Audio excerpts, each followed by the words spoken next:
दोस्तों आज अपने बात करने जा रहे हैं 11th क्लास के टॉपिक बायनोमियल थ्योरम पे।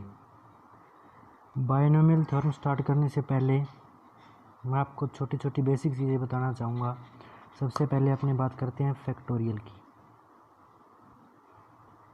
फैक्टोरियल क्या होता है, इसका कहाँ कहाँ पे यूज़ है। फैक्टोरियल का सिंबल देखो दोस्तों, फैक्टोरियल का सिंबल तो ये होता है, एक फैक्टोरियल का सिंबल ये होता है। किसी भी संख्या का फैक्टोरियल निकालना है, जैसे अपने को फैक्टोरियल 4 ऐसे भी लिख सकते हैं और फैक्टोरियल 4 ऐसे भी लिख सकते हैं। फैक्टोरियल 4 का मान जैसे देखो, इसको कैसे निकालेंगे अपने 4 से स्टार्ट करेंगे अपने 4 इंटू पीछे वाली टर्म चलती जाएगी 3 इंटू 2 इंटू 1। 4 से स्टार्ट किया, कहाँ तक जाएगा 1 तक जाएगा, तो इसका मान कितना जाएगा 24 है। बिल्कुल ऐसे ही जैसे फैक्टोरियल 6 का मान निकालना है अपने को।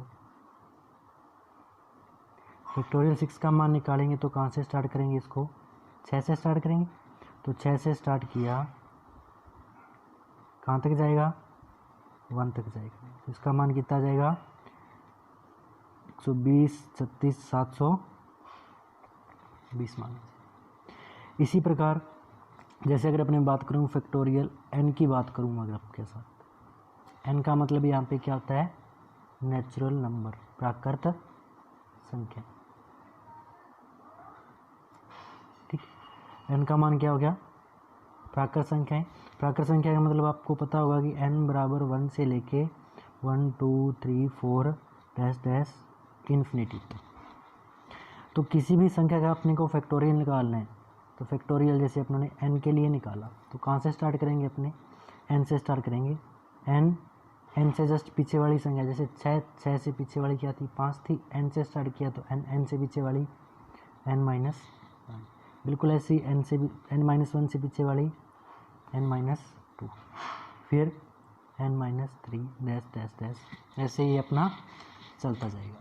अब उसके बाद में देखो फैक्टोरियल के बाद में जैसे कुछ इसमें इम्पोर्टेंट चीज़ें हैं, या आपने इसको नोट कह के लिख सकते हैं कि फैक्टोरियल 0 का मान आपको ध्यान रखना है कि फैक्टोरियल 0 का मान हमेशा क्या होता है 1 होता है। ठीक, फैक्टोरियल 0 का मान क्या होता है हमेशा 1 होता है। और फैक्टोरियल के अंदर अगर कोई नेगेटिव आ जाए, जैसे फैक्टोरियल क्या आ गया -2 आ गया, तो ये हमेशा क्या होगा अनडिफाइन होगा, मतलब ये क्या हो जाएगा आपका अपरिभाषित होगा। अर्थात फैक्टोरियल के अंदर अगर नेगेटिव है तो वो आपका परिभाषित नहीं होगा। इसके अलावा पहला नोट तो ये हो गया, दूसरा हो गया कि फैक्टोरियल के अंदर नेगेटिव है तो वो क्या होगा अनडिफाइन होगा।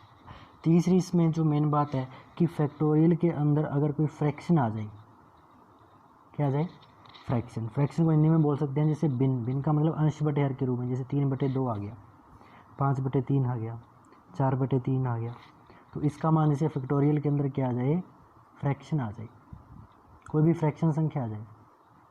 फ्रैक्शन का मतलब क्या आप समझ सकते हो कि बिन के रूप में, बिन का मतलब अंश बटे हर के रूप में, जैसे फैक्टोरियल 3/4 या फैक्टोरियल 5/3, तो ये भी क्या होगा अपरिभाषित होगा। ठीक है, तो फैक्टोरियल के बारे में ये मुख्य चीज़ें थी। अब इसके बारे में देखो, जैसे अपने फैक्टोरियल n की बात करें, फैक्टोरियल n को अपने कैसे लिख सकते हैं, फैक्टोरियल n को n+1 का फैक्टोरियल अपॉन में n+1 भी लिख सकते हैं। ये कैसे आया, इसके लिए अपने छोटा सा एक एग्जांपल देखेंगे। जैसे अभी अपने बात की फैक्टोरियल 5 की बात करें तो क्या मान इसका होगा 5 × 4 × 3 × 2 × 1। ठीक, अब फैक्टोरियल 5 को इसके हिसाब से अपने कैसे लिख सकते हैं, देखिए फैक्टोरियल 5 को क्या लिख सकते हैं 5 + 1 6 फैक्टोरियल 6 अपॉन में क्या आ जाएगा 6 आ जाएगा। अब यहाँ से फैक्टोरियल 5 का मान कितना आया 120 आया। अब फैक्टोरियल 5 का मान इस फॉर्मूले से लिखें, फैक्टोरियल 6 अपॉन में क्या आ रहा है 6 आ रहा है, तो फैक्टोरियल 6 को लेंगे तो क्या आएगा 6 × 5 × 4 × 3 इंटू 2 इंटू 1 अपॉन में 6 रख दिया। 6 से 6 क्या हो गया, कैंसिल हो गया। यहाँ से फैक्टोरियल 5 का मान क्या आ जाएगा, 120। कोई भी एग्जांपल लेके दे सकते हैं। n बिलोंग्स टू क्या होना चाहिए, नेचुरल नंबर होना चाहिए, प्राकृत संख्या होनी चाहिए। तो फैक्टोरियल n को अपने क्या लिख सकते हैं, n+1 का फैक्टोरियल अपॉन में n+1 ये लिख सकते हैं। अब इसके बाद में एक इसमें मेन बात और है, ठीक है, इंपॉर्टेंट नोट के अंदर पहला, दूसरा, तीसरा और ये चौथा। अभी अपने बात करेंगे 5वें की। अब फैक्टोरियल 5 के अंदर देखो क्या आता है, 5th पॉइंट क्या है कि कोई भी संख्या, सबसे पहले आपको एक मैं वाक्य लिख देता हूँ जिसको अपने बाद में देखेंगे कि ये कैसे होता है। फैक्टोरियल r हमेशा क्या होता है आपका, फैक्टोरियल r हमेशा सम होगा।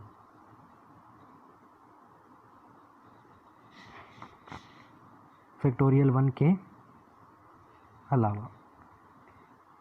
तो कई बार डायरेक्ट क्वेश्चन आ जाता है एक सेंटेंस में कि फैक्टोरियल r का मान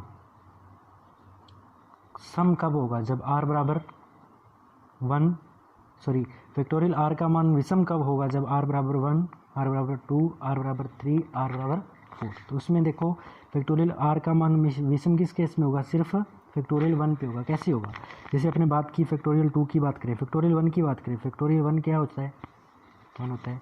फैक्टोरियल 2 की बात करेंगे ये क्या होता है, 2 इंटू 1 बराबर 2। फैक्टोरियल 3 की बात करेंगे कितना हो जाएगा, 6। फैक्टोरियल 4 की बात करेंगे ये कितना हो जाएगा, 4 इंटू 3 इंटू 2 कितना हो जाएगा, 24। फैक्टोरियल 5 की बात करें, 5 इंटू 4 इंटू 3 इंटू 2 120। बिल्कुल ऐसे ही फैक्टोरियल 6 निकाल लें, फैक्टोरियल 7 निकाल लें। अब यहाँ पे देखो फैक्टोरियल 1 का मान कितना आ रहा है, 1, जो कि क्या है, एक विषम संख्या। फैक्टोरियल 2 का मान क्या आ रहा है, 2, जो कि क्या है, एक सम संख्या। फैक्टोरियल 3 का मान कितना आ रहा है, 6, जो कि क्या है, एक सम संख्या। फैक्टोरियल 4 का मान कितना आ रहा है, 24, जो कि क्या है, एक सम संख्या। फैक्टोरियल 5 का मान कितना आ रहा है, 120, जो कि क्या है, एक सम संख्या। बिल्कुल ऐसे फैक्टोरियल 6 का मान निकालेंगे, वो भी क्या आएगी आपकी सम संख्या। फैक्टोरियल 7 का मान निकालेंगे, वो भी क्या आएगी, सम संख्या। ऐसे अगर अपने चलते रहें आगे, 8, 9, 10, 11, 12 आगे चलते रहें, तो वहाँ पे जैसे जैसे आगे चलते रहेंगे तो इसका मान क्या आता रहेगा, हमेशा सम संख्या आएगी। तो आपको ये पता लगे कि फैक्टोरियल हमेशा सम होगा, परंतु विषम कब होगा, ये फैक्टोरियल 1 पे। फैक्टोरियल 1 का मान कितना आ रहा है, 1, जो कि क्या है, एक विषम संख्या है। अब जैसे अपने आगे चलते रहे, अब देखो इसके अंदर लॉजिक क्या लग रहा है कि फैक्टोरियल 2 का मान 2 आ गया, फैक्टोरियल 3 का मान क्या आ गया, 3 इंटू 2। 3 तो यहाँ पे विषम संख्या है, बट 2 यहाँ पे क्या है, सम संख्या। 2 का क्या हो गया, मल्टीप्लाई हो गया। अब किसी भी विषम संख्या के साथ अगर 2 का मल्टीप्लाई हो जाए तो वो क्या बन जाती है, सम संख्या बन जाती है। अब बिल्कुल फैक्टोरियल 4 को लिखेंगे, 4 इंटू 3 इंटू 2। अब ये चाहे सम आए चाहे विषम आए, बट इसके साथ किसका मल्टीप्लाई हो रहा है, 2 सम संख्या का मल्टीप्लाई हो रहा है, तो ये टोटली क्या बन जाएगी, सम बन जाएगी। बिल्कुल ऐसे फैक्टोरियल 5 की बात करें, फैक्टोरियल 5 इंटू 4 इंटू 3 इंटू 2, ये आपको कोई डिजर्व नहीं करता, ये सम आए विषम आए, बट 2 का इसके साथ मल्टीप्लाई हो रहा है। 2 क्या है, सम है, 2 का मल्टीप्लाई होने के कारण ये टोटली संख्या क्या बन जाएगी, सम संख्या बन जाएगी। बिल्कुल ऐसे फैक्टोरियल 6 भी सम संख्या आएगी, फैक्टोरियल 7 भी क्या आएगी, सम संख्या आएगी। तो इसके बाद में देखो, ये तो फैक्टोरियल से संबंधित कुछ इंपॉर्टेंट बातें थी जो कि आपको ध्यान रखनी है। अगर इसके बाद में अपने आगे देखें तो इसमें एक मेन इंपॉर्टेंट फॉर्मूला क्या है कि NCR का मतलब क्या होता है, फैक्टोरियल n अपॉन में factorial r into factorial n minus r। अब इसका देखो ये डायरेक्ट आपके फॉर्मूला यूज़ होगा, द्विपद प्रमेय में भी होगा और आपका परम्यूटेशन कम्बिनेशन में भी होगा। जो क्रमचय और संचय पढ़ेंगे, जो प्रायिकता पढ़ेंगे, उसमें भी ये डायरेक्ट फार्मूला यूज़ होगा। काफ़ी जगह ये फार्मूला यूज़ होगा। तो इसका देखो डायरेक्ट फार्मूला बात करेंगे तो फार्मूला तो इसका ही होता है, परंतु इसको अगर अपने वाक्य के रूप में देखें कि इसका थ्योरेटिकल मीन क्या होता है, तो इसका थ्योरेटिकल मीन होता है कि आपको n में से 4 वस्तुएं सेलेक्ट करनी है, n में से r वस्तुएं सेलेक्ट करनी है। जैसे मैंने आपको बोल दिया कि 4 में से 2 वस्तुएं सेलेक्ट करनी है, n मतलब टोटल वस्तुएं हैं, उसमें से कितनी सेलेक्ट करनी है, आपको 2 सेलेक्ट करनी है। तो इसका कितने तरीके हो सकते हैं, फैक्टोरियल देखो इसका फॉर्मूला क्या, एन सी आर बराबर फैक्टोरियल एन, तो फैक्टोरियल क्या आ जाएगा 4 अपॉन में फैक्टोरियल आर, फैक्टोरियल कितना आ जाएगा 2 into factorial n minus r मतलब 4 माइनस 2, तो ये क्या बन जाएगा फैक्टोरियल आर अपॉन में फैक्टोरियल 2 इंटू फैक्टोरियल 2, फैक्टोरियल 4 का मान देखो 4 इंटू, सॉरी यहाँ पे लिख देता हूँ मैं, फैक्टोरियल 4 का मान 4 इंटू 3 इंटू 2 इंटू 1, फैक्टोरियल 2 का मान कितना आ जाएगा 2, और यहाँ से फैक्टोरियल 2 का मान कितना आ जाएगा 2, 2 से 2 कट गया, 2 से 2 कट गया, 3 नहीं 6। तो आपके पास आ गया कि 4 वस्तु में से आपको अगर 2 वस्तुएं सिलेक्ट करनी है, कि आपके पास 4 वस्तुएं उसमें से आपको 2 सिलेक्ट करनी है, तो कितने तरीके हो सकते हैं 6 तरीके हो सकते हैं। इसको अगर अपने अलग से समझना चाहें, देखो आपके पास देखो ए बी सी डी, ये आपके पास 4 वस्तुएं हैं।